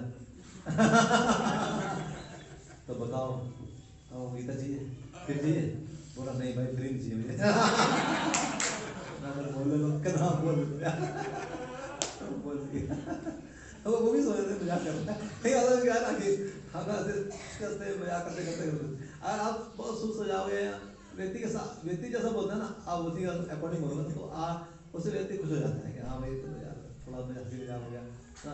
जैसे एक बार शराबी आता है मेरे को शराबी बोलता है हाँ भाई क्या कर रहे हो मैंने बोला यार गीता डिस्ट्रीब्यूट कर रहे हैं ले लो वाह भाई मैं बहुत नशे में हूँ मैंने बोला तुम नशे में तो मैं भी तो नशे में हूँ आया तुम भी नहीं देखो थोड़ा अंतर है देखो आपका नशा है दारू का हम दारू के नशे में आप रोड पे आ गए हैं हमारा नशा है भक्ति का हम भक्ति के नशे में रोड पे आ गए कहता है लेकिन नशा तो है ना हाँ नशा तो है यार तो हम दो नशे नहीं है लाओ यार दो आगे था ऐसे कहता इसलिए तो ऐसे एक और ऐसे शराबी आया शाम का समय हो गया तो याद आ गया ना ये तो बोलता है मैं भाई मैं खाली खड़ा हुआ था मैं कहता है देखा भाई लड़का आ रहा है कहता है पंडित जी क्या कर रहे हो जा जाओ तुम्हारे बस की नहीं है जाओ कहता क्या बस की नहीं है जाओ ना यार क्यों टाइम खराब करो बोले नहीं अरे ऐसा क्यों बोला मैंने को ऐसा बोला मेरे बस की नहीं है क्या बस की नहीं है मैंने बोला ये गीता है हम लोग गीता बेच रहे हैं तुम लोगे हैं तुम नहीं ले पाओगे जाओ यार बोला मैं क्यों नहीं ले पाऊंगा मैंने बोला तुम नहीं ले पाओगे गीता तुम्हारा लोगे नहीं नहीं मैं क्यों नहीं ले पाऊंगा तुम ऐसा मेरे को क्यों बोला यार मैं गीता नहीं ले पाऊंगा मैंने बोला ये बहुत महंगी है गीता बोला कितनी महंगी है मैंने बोला इतनी महंगी है तू ले पाएगा बोला क्यों नहीं ले पाऊंगा कितनी महंगी है मैंने बोला 200 रुपए की ले तू बोला 200 रुपए खर्च नहीं कर सकता मैं बोला मैंने बोला नहीं कर कभी नहीं खर्च नहीं करेगा मैंने कभी नहीं करेगा करके ध्यान बोले ले 200 रुपए मैं बोला यार आज मैं हार गया अब उसको पता नहीं कौन आ रहा है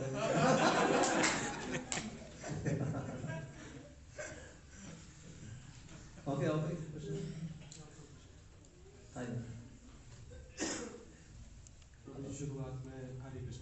शुरुआत में आपने इसके लिए कहा था कि हमारे जो हम जिसका स्मरण करके काम करते हैं उसके संस्कार आते हैं तो इस तरह से हमें कृष्ण भावनामृत का स्मरण करके काम करने चाहिए बट मेरा प्रश्न यही है कि कई चीज़ें हैं कुछ तो हमारे शारीरिक काम होते हैं कुछ मानसिक काम होते हैं। अब हम जब मानसिक कार्य हमें कोई करना है जिसमें हमें चिंतन भी हमारे जो पढ़ाया गया कोई फॉर्मूला पढ़ाया गया या कोई चीज़ पढ़ाई गई है उस समय हम उस मानसिक विषय के बारे में हम सोचेंगे या कृष्ण के बारे में सोचेंगे इस पर थोड़ा सा प्रकाश डालिए। धन्यवाद।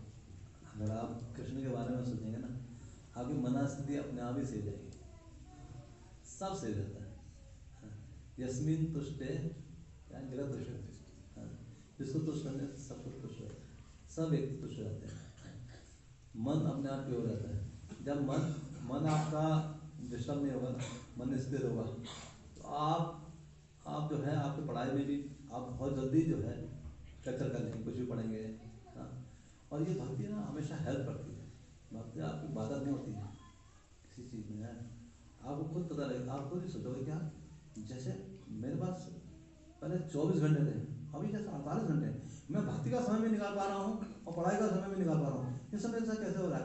हमारा एक डिवोटी है बोईजी में डिवोटी हैं तो वो बचपन से वो लोग भक्ति कर रहे हैं उनका पूरा परिवार भक्त है और उन्होंने उनकी पढ़ाई भी इतनी हाई क्लास की उनकी जितनी उम्र नहीं है उससे ज़्यादा उन्होंने पढ़ाई कर ली और अपने क्लास में हमेशा फर्स्ट आते टॉप। तो ऐसा है तब भक्ति कभी भी बाधा नहीं होती है।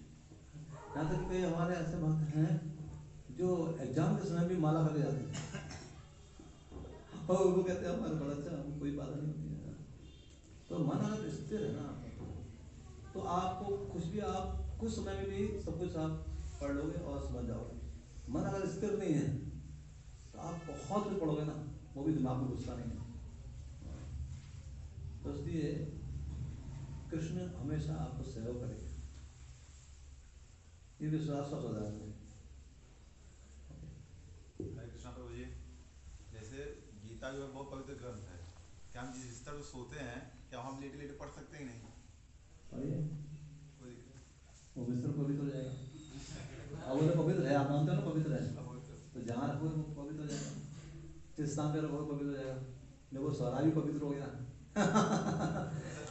एक हमारे एक पढ़ना जो है बिस्तर पे जैसे लेटे लेटे पढ़ रहे हैं कुछ लेटे रात में आदमी देख रहा है तो पढ़ लेते हैं तो आपको लेटना भी कुछ मामला मत हो जाएगा।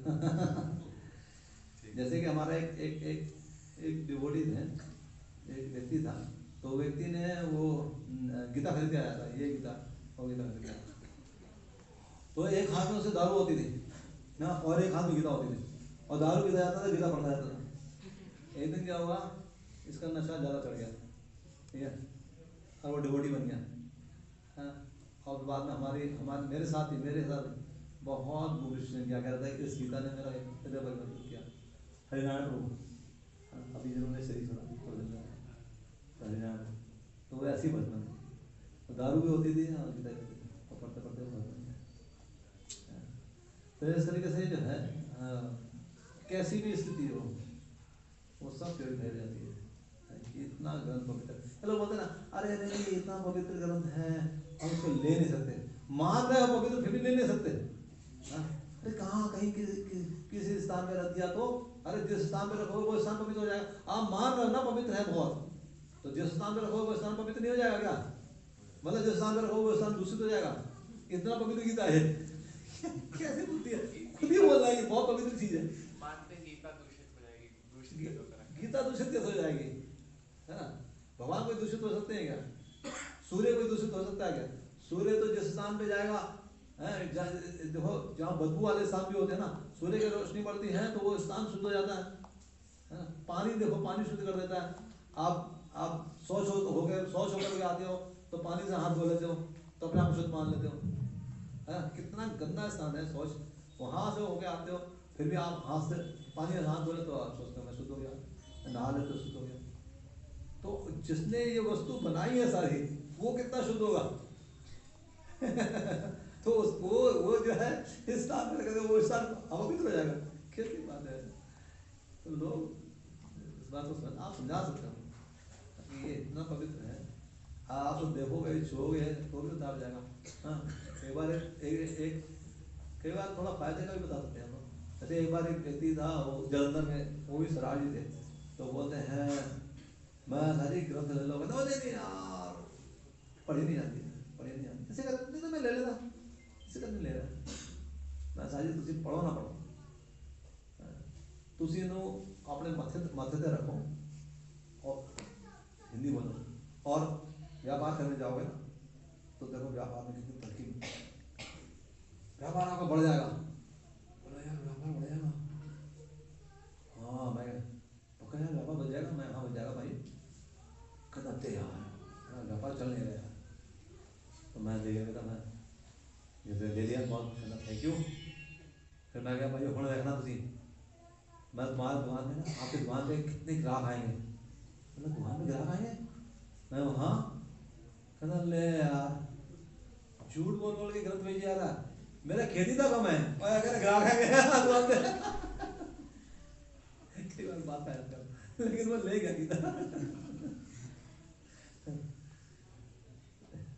तो ये मतलब इतनी पवित्र है कि अगर मैं ऐसा भी आया खाली बस छू के भी चला जाता, केवल छू के चला जाता, आप मत पढ़ो नहीं पढ़ो, ठीक है, छू के भी चले जाओ बस, तो भी आप पवित्र हो जाओगे। Hare Krishna guru ji, thank you so much for आपका टाइम है अभी, टाइम ओवर हो गया था अभी। तो गुरु जी आपका बहुत बहुत धन्यवाद, आपका सेशन मेरा। तो एक जनरल क्वेश्चन है मुझे, अभी सब लोगों को सुनने को मिल रहा है कि मतलब जो वर्ल्ड वॉर के चांसेस मतलब काफ़ी बढ़ रहे हैं, क्योंकि अभी सब लोग भविष्यवाणी वगैरह कुछ कर रहे हैं कि 2026 से मतलब 25 से 32 के बीच में मतलब काफ़ी सारे लोगों का मतलब मृत्यु हो गया, कुछ ना कुछ वर्ल्ड वॉर के चांसेस बढ़ रहे हैं। तो जी मोहन बाबू का लेक्चर सुन रहा था सुबह, तो उसमें एक चीज़ बता रहे थे मोहन बाबू की ये तभी बच सकता है कि मतलब जब संकीर्तन मूवमेंट जो है ज़्यादा मतलब फैल जाएगा। तो क्या मतलब हमारा संकीर्तन मूवमेंट इतना है भी कि मतलब वर्ल्ड वॉर को रोक सकता है मतलब देखिए जो संकीर्तन कर रहे हैं वैसा ये सूरदास में हाँ जी तो जो संकीर्तन में है वो लोग संस्कृत हो जाएंगे, और जो इसमें ज़्यादा उन्होंने ये बोला है कि इसमें ज़्यादा लोग उनका नुकसान होगा तो मांसाहारी लोग, जो मांसाहार कर रहे हैं, आप समझ लो। हाँ, ऐसे लोग ज़्यादा मारे जाएंगे, ये बहुत बड़ा होगा, बहुत बड़ा होगा, अब तक का सबसे बड़ा होगा, ऐसा उन्होंने बताया, और बहुत कम लोग बचेंगे। तो ठीक है, अगर हम भी चले जाएंगे तो क्या प्रॉब्लम है, कौन सा, हम लोग पहली बार जा रहे हैं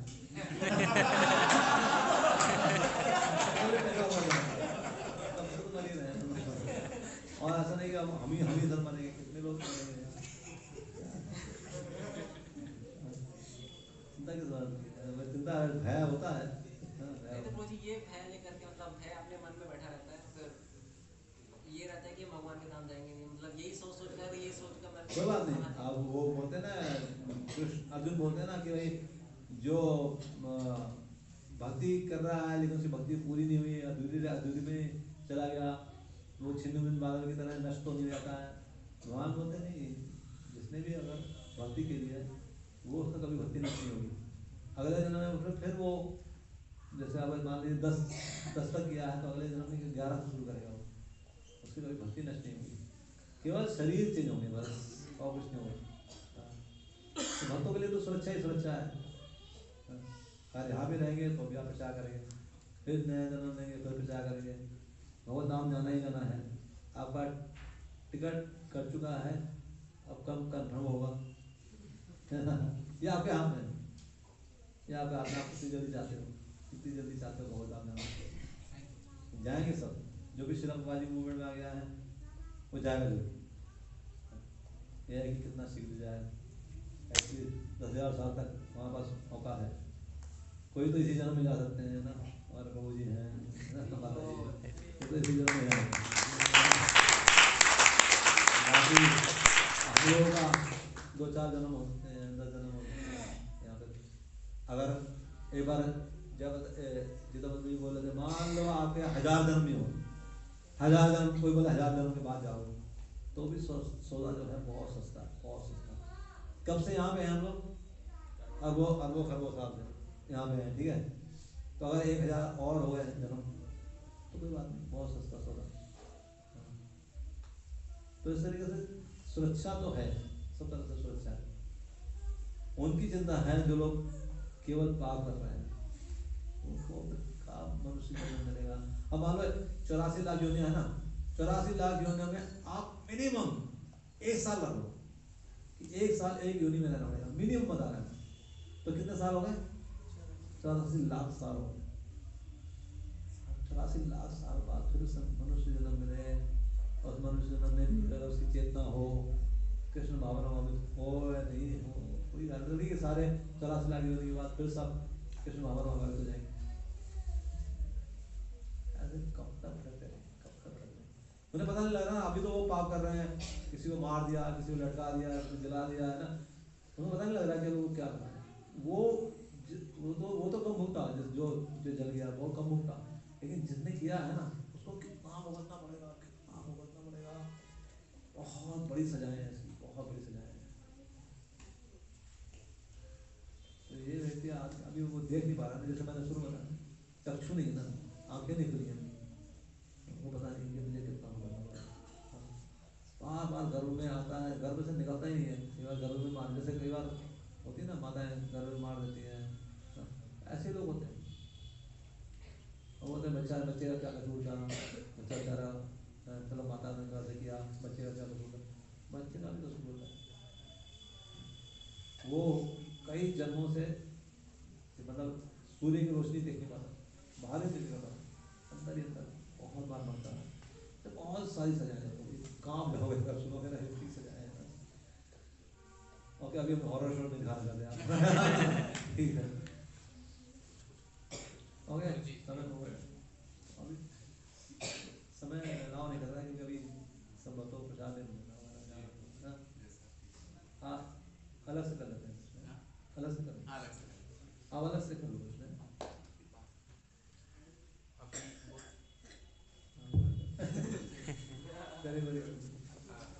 राधे राधे गुरु जी, राधे राधे एवरीवन। मेरा प्रश्न ये है कि जैसे अभी भैया जी ने पूछा कि गीता को लेटे लेटे पढ़ सकते हैं ऐसा, तो मेरा पॉइंट ये है कि गीता हो या कोई भी ऐसी वस्तु, ठीक है, चाहे वो भगवान ही क्यों ना, गीता में स्वयं भगवान बात करते हैं, तो भगवान का एक स्पेसिफिक एक प्लेस होता है, एक स्थान होता है जहाँ पे उनको विधि द्वारा स्थापित करके एंड उसकी पूजा की जाती है। तो गीता को भी ऐसा हम अगर लेटे लेटे पढ़ते हैं तो उसका अपमान कौन सा ऐसा स्थान है जो भगवान का नहीं है? नहीं, मेरा कहना यह है कि एक विधि द्वारा उसका सम्मान करना, ना कि अपमान करना। तो अगर हम विधि द्वारा करेंगे, अपमान हो ही नहीं सकता, भगवान मान अपमान से परे हैं, ठीक है? उसका अपमान नहीं हो सकता। आप कैसे भी गन्ने को कैसे भी खाओगे, अब वो कहीं से खा लो, वो मीठे रहता है। हाँ, भगवान का अपमान नहीं हो सकता बोलिए। आप उसको कैसे भी पढ़ रहे हो, ये कैसे भी छू रहे हो, कैसे। हाँ, ये है कि हम ये बोलते हैं हाथ धो के छू लेना, ठीक है? वो अच्छा है, आप जैसे बोल रहे हैं वो बहुत अच्छा है। अगर कोई ऐसे व्यक्ति करता है ना, वो अच्छा है। लेकिन अगर ऐसे भी कर रहा है ना, तो भी कोई ऐसा बुरा नहीं है। चाहे लेट के भी पढ़ रहा है, चाहे बैठ के पढ़ रहा है, चाहे झुक के पढ़ रहा है, कैसे भी पढ़ रहा है, पढ़ लो भैया, पहले शुरुआत तो करो। अब पहले ही हम बोल देंगे नहीं तो मैं ऐसे नहीं करना, ऐसे नहीं करना, ऐसे नहीं करना, बात करने के बाद अपने आप बैठने लगेंगे। बाद में अपने आप आ जाओगे बैठने। जैसे अगर आप डेली आप 2 डिब्बी सिगरेट पी रहे हो, हम बोलेंगे सिगरेट छोड़ दो, तो आप नहीं सुनोगे। हम बोलेंगे ऐसा करो, आप 5 सिगरेट पी लिया करो, तो आप मान लिया करो, चलो ठीक है। तो श्रील प्रभुपाद जी का भी एक बार एक व्यक्ति गया था, बोले तुम लोग तो बहुत नियम बताते हो हैं कि तुम लोग नशा नहीं करते, जुआ नहीं खेलते हैं, ये सब नहीं करते हैं। वो देखो आप तुम्हारा देखो वो लड़का जो है ना, वो किताबें बांट रहा है, मैंने अभी उसको सिगरेट पीते हुए देखा है। हाँ, तो श्रील प्रभुपाद जी ने बताया, अच्छा वो सिगरेट पी रहा है ना, तुम जानते हो उसके बारे में क्या है? वो पूरे दिन सुबह 10 से लेके शाम को 7 बजे तक रोड पर खड़ा रहता है, बुक डिक्शनरी करता है, ये किताबें बांटता है। और मुझे पता है वो सिगरेट पीता है, वो मुझसे छुप के पीता है, और लेकिन मैं जानता हूँ कि वो सिगरेट पीता है। पहले वो पता है कितना सिगरेट पीता था? वो चेन स्मोकर था, वो 50 सिगरेट डेली पीता था। अभी वो छुप छुप के, मुझे तो पता है उसको, 4-5 सिगरेट पीते हैं, मैंने देखा छुप छुप के पीता है वो। चलो ठीक है, मैं तुम्हें अलाउ कर देता हूँ कि तुम सिगरेट पियो और ये बुक डिस्कशन कर लो। वो भाग गया व्यक्ति, पर मैं अलाउ कर दूंगा। तो कम से कम कैसे तो कर रहा है वो, तो लेट के पढ़ रहा है, बैठ के पढ़ रहा है। वो व्यक्ति नहीं, तो इसलिए मैंने उनके नए के हिसाब से बात किया, हाँ ठीक है आप लेट के पढ़ रहे हो, स्टार्टिंग तो करो ना। आओ अब हम शुरू में सबसे बोलते हैं एक माला शुरू करो, वो यार एक ही माला बोल रहा है, अरे एक माला नहीं बोल रहे, एक माला शुरुआत करा रहे हैं, 16 माला तक से पहुँचाएंगे, एक तो शुरू करो ना। अब एक हमारे मंदिर में वो एक पंचशील मंदिर में मैं इंचार्ज होता, तो वहाँ पर पंचशील मंदिर में एक व्यक्ति आया है सचदेवा करके, मैं ही उनको लेके आया था। तो वो सबसे बोले कि उनसे बोला कि भाई माला करो, बोले माला तो मैं कर लूँगा लेकिन मैं तो शिव जी का भक्त हूँ। तो एक भक्त बैठ गया, उनको सारी प्लॉस बता रहे हैं, शिव जी कौन है, दुर्गा जी कौन है, पार्वती कृष्ण कौन है, सारा उन्हें समझा रहे हैं, और वो कुछ समझ नहीं आ रही है। नहीं मैं तो ओम नमः शिवाय करता हूँ यहाँ। उस दिन सीधा गुरु महाराज का लेक्चर था, तो गुरु महाराज का लेक्चर, तो गुरु महाराज आए, लेक्चर दिया, तो बोलते आप में से कौन कौन पहली बार आया है? बोले महाराज जी मैं पहली बार आया। तो बोले कि आप माला करो, बोले कि मैं महाराज जी मैं तो शिव जी को भक्त हूँ। हाँ अच्छा आप शिव जी के भक्त हो? अरे वाह बहुत बड़ी बात है, ताली बजाओ सब लोग, ताली बजाए। तो बोलते हैं कि अच्छा आप क्या जाप करते हो? बोले ओम नमः शिवाय करता हूँ। हाँ बड़ी अच्छी बात है, शिव जी तो परम मानते हैं, आप ओम नमः शिवाय करते हो, बहुत से करते हो, आप एक माला हरे कृष्ण कर सकते हो? बोला इस महाराज मैं 2 माला करूँगा, हर रोज 2 माला करूँ। ये होता है प्रचार का तरीका। आओ तो बोला अरे नहीं शिव जी को छोड़ दो, आप कृष्ण का करो, डायरेक्ट करो, तो आप पहले बार मानोगे नहीं आप। तो जैसे भी करते हो करो यार, बाद में इसको ऐड कर दो, ठीक है। फिर वो आप जैसे जैसे वो बढ़ता जाएगा उसे अपने आप पता लग गया कि अच्छा शिव जी कौन है, दुर्गा जी कौन है। कुछ समय बाद ही तो बोला महाराज जी मैं 16 माला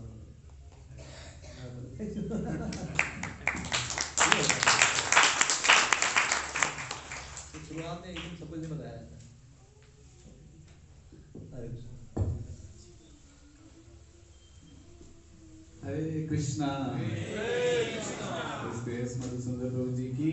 आपने सुना, जैसे मैं शुरू में बता रहा था कि प्रहलाद महाराज कहते हैं कि मुझे इसकी चिंता नहीं है, क्योंकि मैं जहाँ पे भी रहता हूँ मैं आपका स्मरण करता हूँ, लेकिन मुझे उन लोगों की चिंता है जो दुख की स्थिति को सुख की स्थिति में परिवर्तन करना चाह रहे हैं। ऐसे हमारे इस ग्रेस मधुसूदन प्रभु जी हैं। प्रभु जी जहाँ पे भी रहते हैं, प्रभु जी जो है एक्चुअल ये प्रभु जी एक स्टोरीज के एनसाइक्लोपीडिया है, और ये सारी स्टोरीज लाइव स्टोरीज है, ये सारी स्टोरीज रियल स्टोरीज हैं कि प्रभु जी जो है सबसे ज्यादा एक्सपीरियंस करते हैं इसको। और अभी आपने देखा उनके सारे आंसर्स में, सारे उनके डिस्कशन में प्रभु जी के हार्ट में जो लोगों के प्रति करुणा है कि कैसे किसी तरह से उद्धार हो। देखा हमने हर एक आंसर में प्रभु जी के हर एक, कोई शराबी भी मिला तो उसका भी कैसे उद्धार हो, कोई लेट के पढ़ना भी चाह रहा है तो उसका कैसे उद्धार हो। तो ये एक एक्चुअल संत का ये करुणा है। तो हमारे अंदर वो करुणा नहीं है, लेकिन ऐसे भक्तों से जब हम मिलते हैं तो हमारे हृदय में भी ऐसा फीलिंग आता है। आपके हृदय में आ रहा है? तो प्रभु जी से हम और मिलेंगे तो हमारे हृदय में भी ऐसा ही करुणा है, और प्रभु जी से आप पूरी रात सुन सकते हो।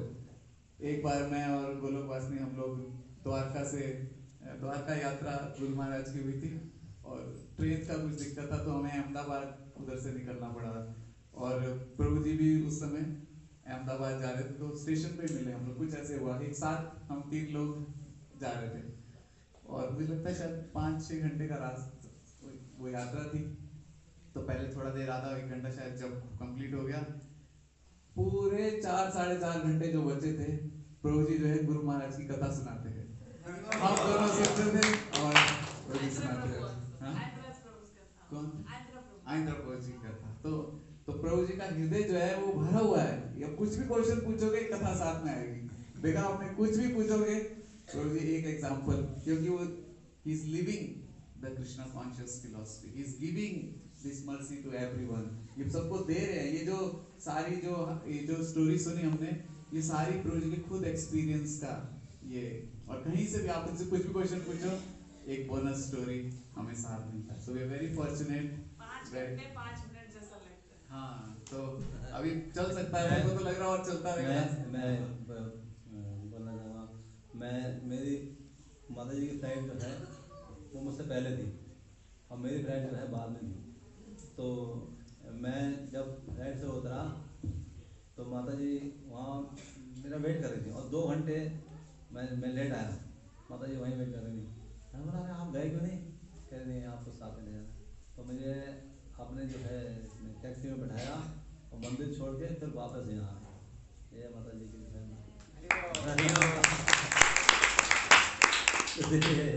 ये वास्तव में ऐसा रिश्ता है। मैं तो अपनी बहन भी ऐसा नहीं करेगी माता जी को तो धन्यवाद। तो ये वास्तव में गोलोक वासनी है।